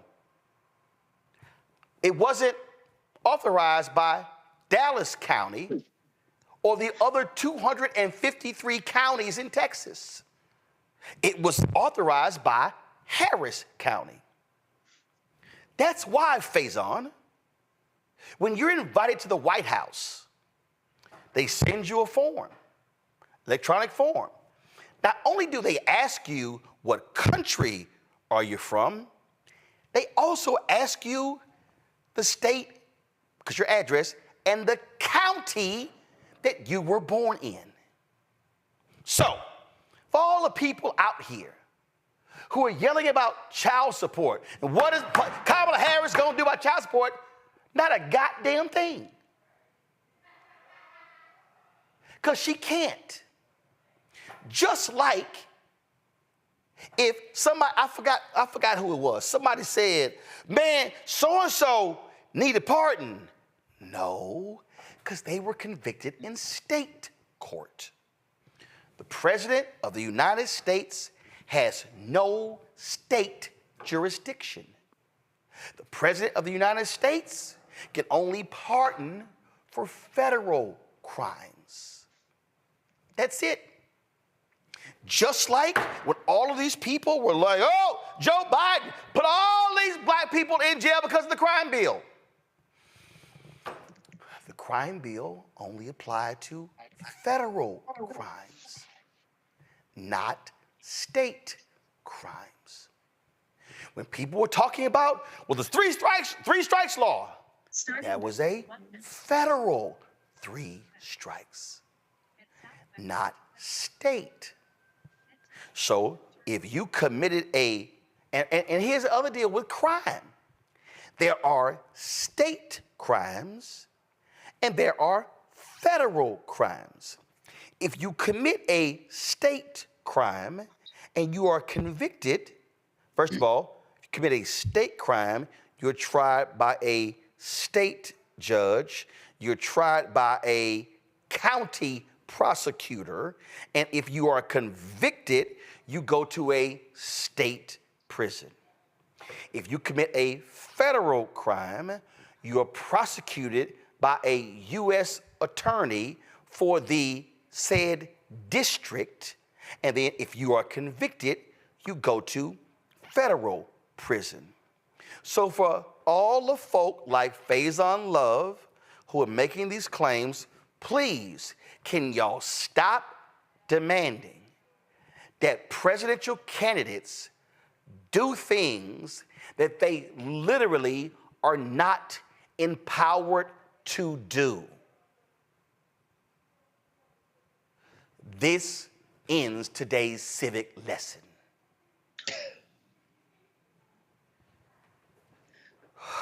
Damn! But Roland. Go ahead. Well, I'm with you 100%, and thank you, Professor Martin. But the thing that really scares me about what yes, dude is a moron. Whatever he said was absolutely idiocy. Completely. And here's the deal. Maybe he didn't know, but my God. Know. That's fine. Maybe he didn't know, but let me tell you what he did, what he could have done, which is very, very dangerous, right? So we have Kamala Harris that's talking about women's reproductive health and reproductive rights. We also know that Black women have the highest rates of maternal mortality and infant mortality, right? Black babies, Black mommies. We have to try to protect those people, those women, right? And this fool is over here talking about not wanting to pay for child support, right? So can you imagine somebody who's sitting at home and saying, yeah, he might be right. He might be right. Yeah, why do I even care about all that stuff? Because I will have to pay for child support anyhow. So maybe I don't want them to have that. What he's saying is dangerous. It's not just stupid. It's dangerous, and it endangers Black mothers and Black children, not just because of the check that he's talking about, but because of the fact that reproductive rights and reproductive health are on the ballot. That's why it's so dangerous. It's stupid, but it's dangerous, and that's the thing that we have to remember. And let me be real clear here, Lauren. I've covered for years what happens in state courts. They're called family courts. There are numerous examples where men get screwed in family court. I've covered these stories, in Houston, in Dallas, in Chicago. But the reason these family courts are there is because there are women who have been stiffed by men. There are men who will lay down and get them some, and they get off after they are done after 30 seconds or a minute, and then that produces a child, and you don't see them for 20 years or the rest of their lives. The system was set up because there are people, and Faison says, well, he said, I thought that child support was for deadbeat dads. No. It was to establish an economic base to care for the child. Now, there are men who say, I think that's too much money. You have a system that bases upon one's income and things along those lines. But this notion that Vice President Kamala Harris or Donald Trump or any of the 100 United States senators or any of the 435 House members can abolish child support is crazy.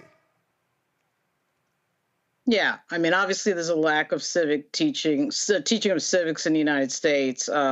I actually happen to have a family court judge in my family in New York, and one day I went in and sort of just watched her do her cases, and that was quite a fascinating time, as you might imagine.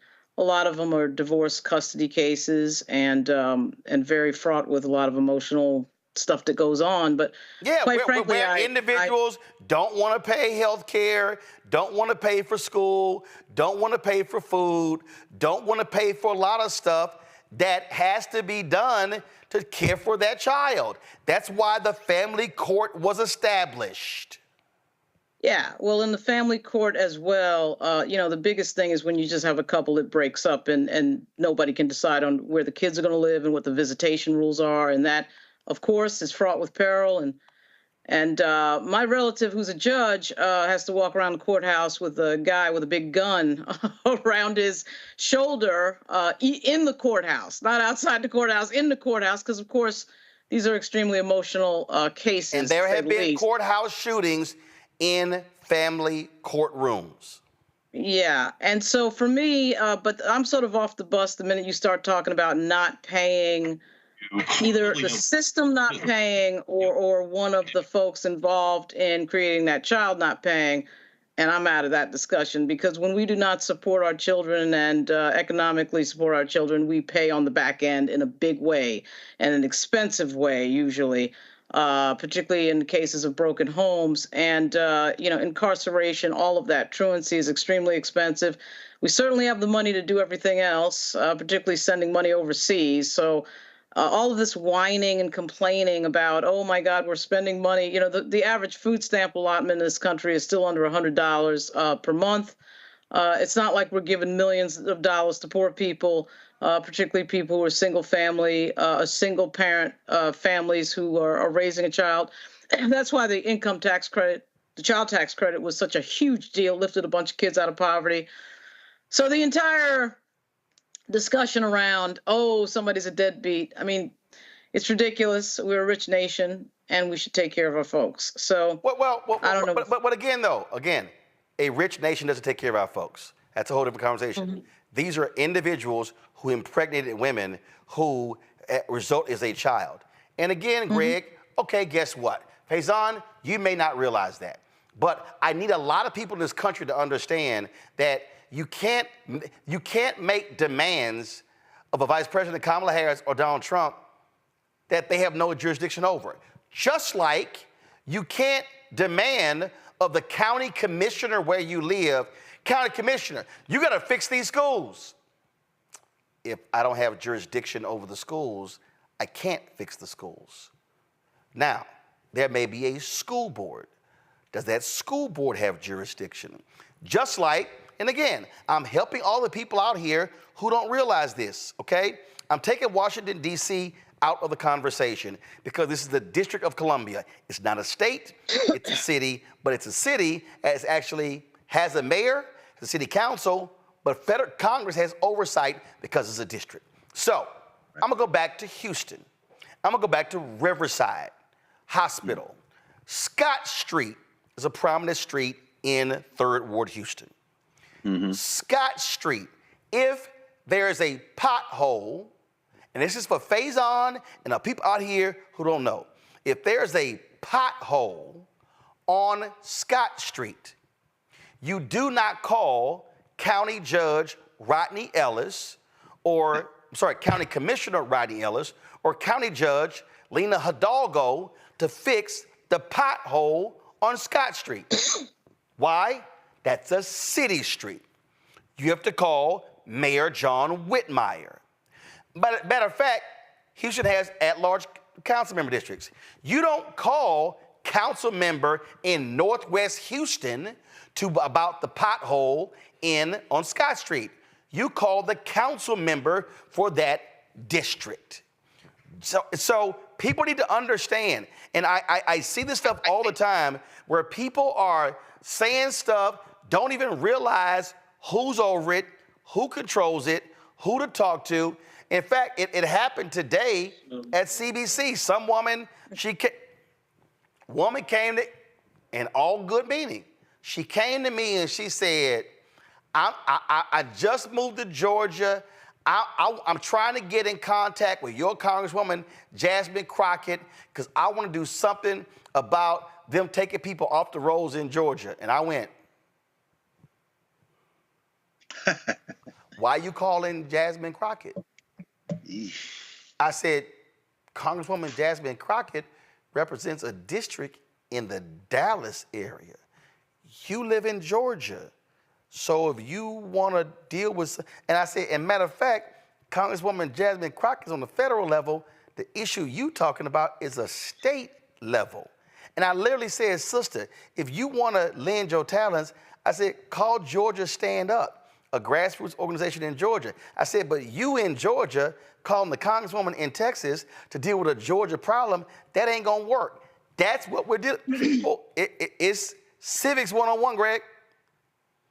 It is. It is. And well, what did she say when you gave her that response? Oh my God, I got all this confused. Thank you. You're right. I said, call Georgia Stand Up. They're waiting on you. And therein, for all of us, is the lesson in the value, one of the many values of the Black Star Network. For those who are truly seeking information, an answer will provide that nudge in the right direction and some direction. In 34 years of teaching, one of the phrases, and I heard it again today in the classroom, there's a paper, I have a paper due in one of my classes on Sunday. I gave them the weekend to finish it. And these two words bring me, they're triggering for me sometimes. I have to remind myself, though, that the kind of society we live in, which produces Faison Loves and folk like it, I'm confused. I said, to be confused, you have to have a solid position. So what's your position against which what I've said doesn't make sense? And that's when typically when people say they're confused, it's like Faison saying he's bored. That speak for I will not take the time or focus to enable my brain, which is fully capable of understanding these things, to engage, to think through what's going on. So when Faison, and I like when students say I'm bored. When you say I'm bored, what they're really, you should be bored when you've mastered a thing to the point where you don't have to think about it. Not when you have looked at a thing and said, I don't understand. You got to use your words here. Now I'm saying all that as this backdrop. That sister heard what you had to say and made the course correction because she's legitimately trying to figure out what's going on. But, and I agree with you, Dr. Guy, we're living in a dangerous time now where you got election interference. I don't care whether it's Russia, I don't care if it's China, I don't care who it is, who elevate the weaponized ignorance of the Faison Loves of the world. And first of all, he would never come on this show to try to clarify anything because you're not DJ Vlad. So there's no money involved. There's no spectacle involved. There's no attempt to resuscitate a Z-list celebrity career and make it push all the way back up to H where it was before. There's no incentive for Faison Love to do that. Plus, we know there, but for the grace of God goes everybody who, God help any of us, might fall into a situation in life where they just feel hopelessly overmatched. And people in this country look at politicians like celebrities. And this, again, is where I think we're going with this. In a society where people like that aren't interested in information, but inventing whatever combination of addled, stressed, traumatic, miseducated, convening is in their soul to bubble it forth, they can be used as pawns in larger games.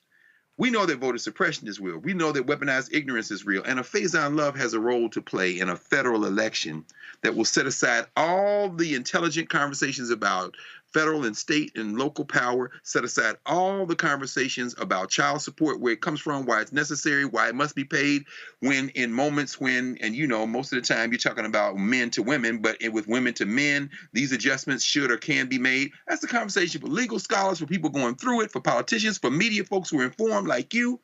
But it's not a conversation when weaponized ignorance has a very good chance of affecting the federal election. And that's what makes Faison Love dangerous. Not that he needs to be corrected in terms of his information. He and everybody else who thinks that way should be.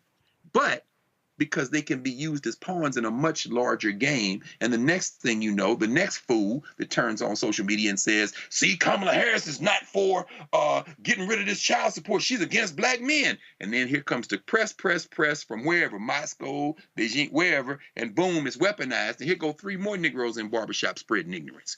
I don't know how we combat that is the question.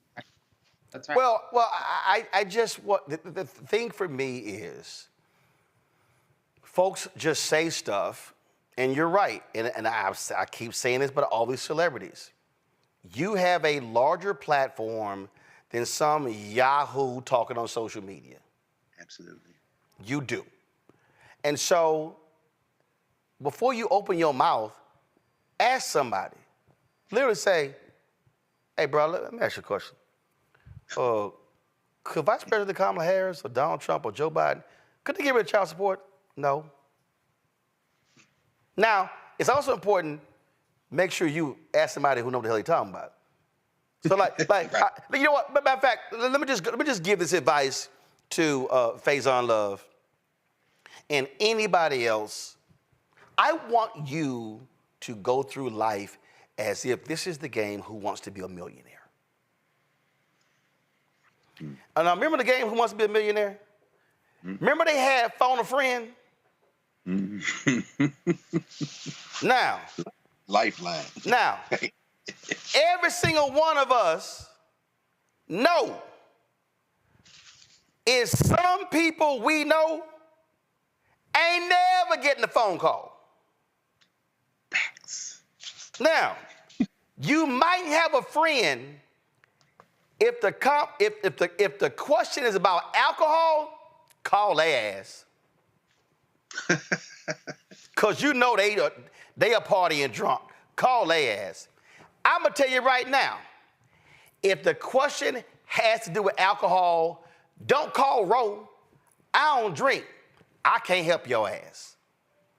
I can't tell you what the hell is the difference between Tito's and Patron and 1942 or 1492, whatever the hell. I can't help your ass out. Don't call me. There's some folk you know, they love music. Man, they can tell you song, artist, all that. Is some folk, man, don't know nothing. You're not gonna call the person who don't know music and ask they ass a music question.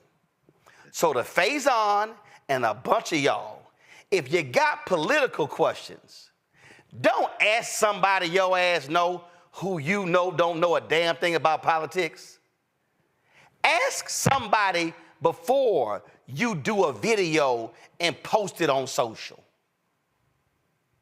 Because even if you ain't a celebrity, a bunch of clueless people can take your video and run with it, and now it's all over the country, and you went viral on some bullshit. Like the lying-ass racist in Springfield, Ohio, where a white Nazi went to the city council saying Haitians were eating animals, and guess what? Dumbass MAGA racists took that video, and it went all the way up to dumbass Senator J.D. Vance and equally dumbass Donald Trump, and that fool goes on a debate and literally said, they're out here eating people. I need y'all to hear what I just said. One nutcase, racist Nazi went before the city council and alleged that Haitian immigrants were eating animals, cats and dogs, and that shit has now gone all the way up to the dumbass running for president of the United States for the Republicans. It's now circulated around the world, and you know what the end result is? You have Haitian immigrants who are keeping their kids at home because they're scared for their safety, because now you have fools who are hunting Haitian immigrants in Springfield, Ohio, based off of a bullshit lie. That's why you don't just put anything out in the public sphere. Ask first before you hit record. And then if you do hit record, take the video and go to somebody and say, can you look at this for me? What you think? So run it by a few folk before your ass hit send. I'm just saying. I'm just saying. I'm telling you, we have a massive deficit in this country, y'all, when it comes to civics. And I deal with this, Mignon, I deal with this every single day. The number of people who just don't know who the hell does what. They don't know what the FDA regulates. They don't know what the Federal Trade Commission is responsible for. They don't know what it's, and I get it. Not everybody knows everything about politics, but my God, we gotta stop blaming politicians for things that they have no jurisdiction over. And then people go, well, why don't you? Because they don't. And it's an epidemic, Mignon. I'm telling you, it is. It is indeed an epidemic. And I think that Dr. Carr was correct. People have to have, I was listening to you, I'm thinking to myself, not only is there a dearth of understanding or a lack of education in terms of civics, but I was also thinking about media literacy, because that's the same thing that we're talking about, right? All this information or misinformation, disinformation, BS, whatever it is being disseminated via various media channels, right? And a lot of people now don't know how to ascertain, fact from fiction or reality even anymore. So it becomes more important than ever to have really trusted sources for information when it comes to media in particular, to try to debunk it, because a lot of the media that we see is even, cable TV news, whatever it is spun in a way that is still misleading to the general public, right? So we have to have these trusted sources. Yes, you got to have your phone a friend. You better know who that friend is. But you also need to be able to wade through all of the misinformation, disinformation, lack of education, whatever it is that's being spewed out there, because at some point it becomes overwhelming for the general public. So that's why it becomes more important to have places like the Black Star Network, because people are overwhelmed. I'm not giving them a pass, because the onus is upon them. But think about how hard it is to find accurate accurate information these days, right? And so we have to have these trusted sources, and we have to support these trusted sources. I'm telling you, Greg, Greg, listen, both of y'all are professors, and I'm sure y'all got a woo-saw every day, and y'all hear something that come from a student, and you look at them like, where did you get that from? I saw it on TikTok. It's a whole lot of TikTok, Instagram, YouTube, lawyers, doctors, engineers, and professors. Absolutely. Absolutely. And we'll argue with you, Dr. Guy. You made the point. I tell you, sis, that's it. And bright folks. I had some young people at the beginning of the week. I was speaking to our freshman seminar course. They invited me to come and give a talk, so I did 50 minutes. And later, there were about maybe total that day, a couple of thousand students, did two shifts. And the first one came down and students started asking me about Umar Johnson. And I know Umar for many years, since, he lived in Philly. It's hard not to know Umar. He was in the streets at that time doing what he does, long before the YouTube thing blew up. But when I tell you that it doesn't really matter, there's this huge swell of folk who, to your point, that the guy can't distinguish between, what to trust, what not to trust. Remember the sister you had on this summer from Onyx Impact with all the report on disinformation in Black communities. Yep. That ocean, that fire hose of stuff, they can't tell the difference between. And so you have to be patient. You have to be, generous in spirit, understand that these are young people who are well-meaning. But then when you turn around, and we all saw with Shannon Sharp, they had him canceled on social media. ESPN has fired Shannon Sharp. Oh, slow. Where did you read that? Hold on. Right. Perfect example. It was like an NBA Central. Then they tagged ESPN NBA. I saw it. First thing I did is went to ESPN NBA, saw nothing on there, and I'm like, where y'all getting that from?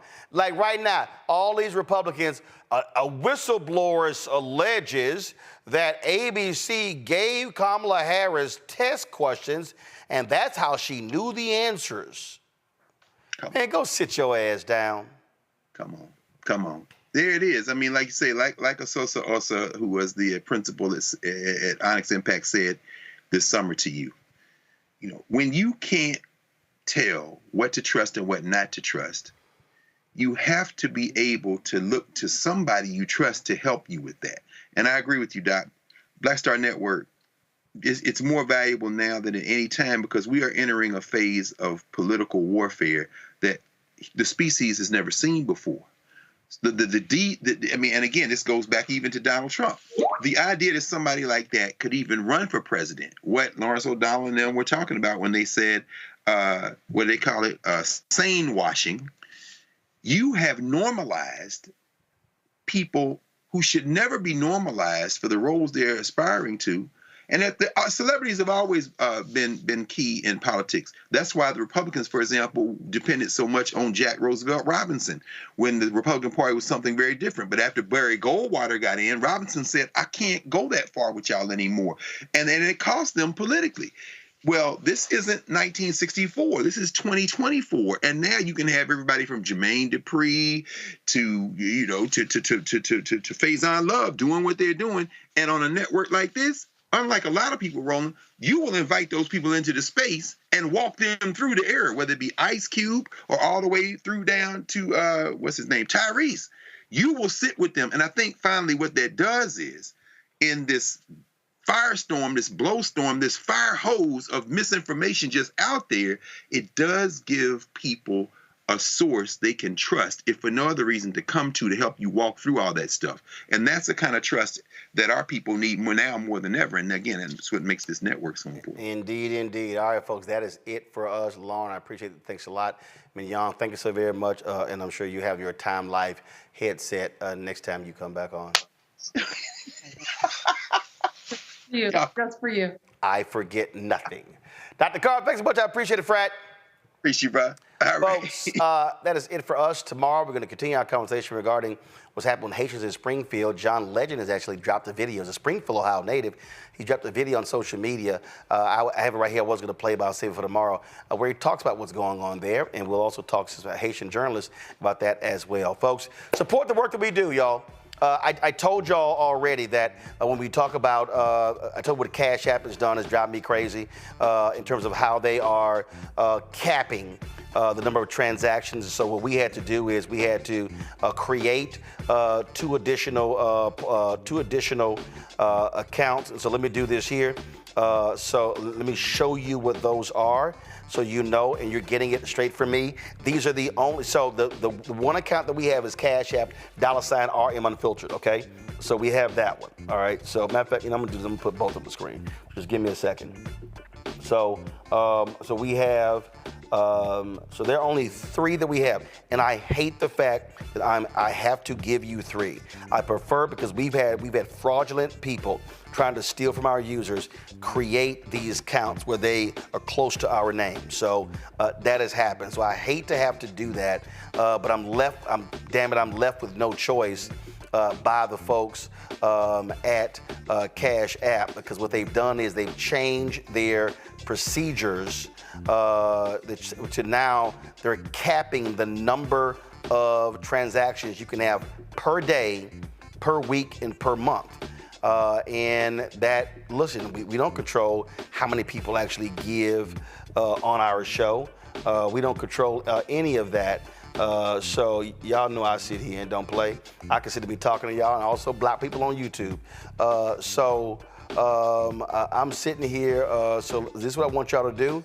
I want you to go to, give me 1 second, I'm setting this thing up for you because I want you to support us in what you do, but I don't want you giving to some of these dummy accounts. But we now have to actually, we have 3 accounts because of what Cash App has done, and it's insane what they've done. It's just dumb. I don't understand it.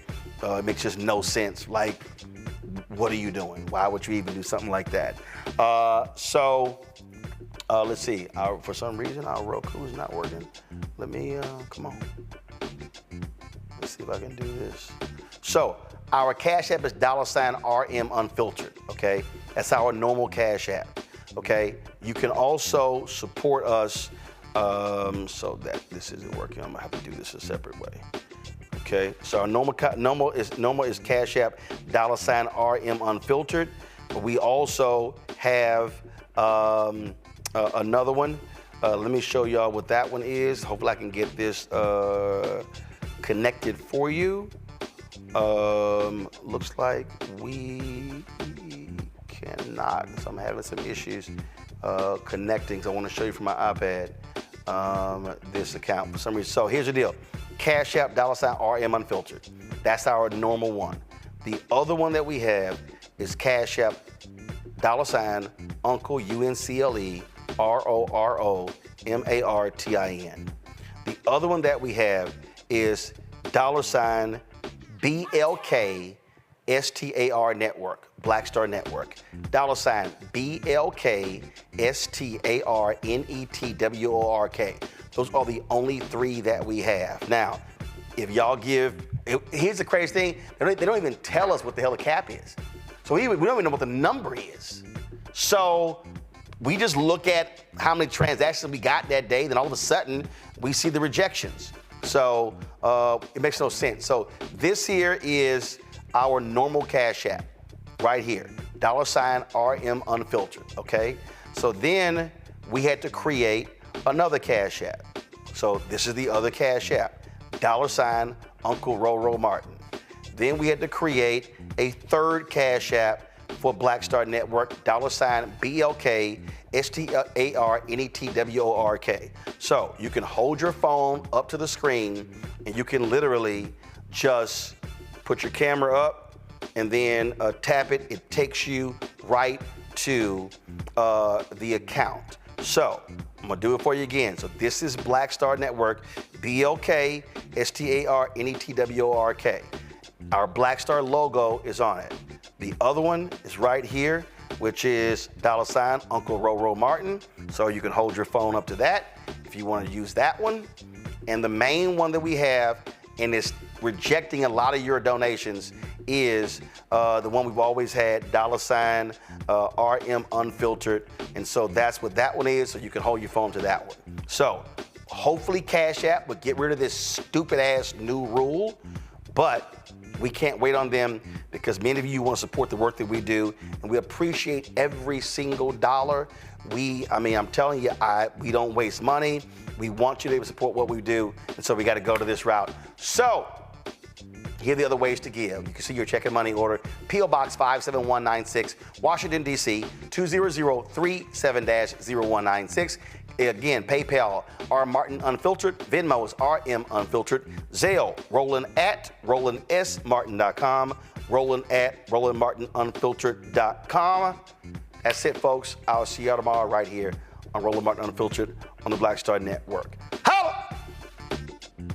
Folks, Black Star Network is here. Hold no punches! I'm real revolutionary right now. Black power! Support this man, Black Media. He makes sure that our stories are told. Thank you for being the voice of Black America, Roland. Stay black. I love y'all. All the momentum we have now, we have to keep this going. The video looks phenomenal. See, this difference between Black Star Network and Black-owned media and something like CNN. You can't be Black-owned media and be scared. It's time to be smart. Bring your eyeballs home. You dig?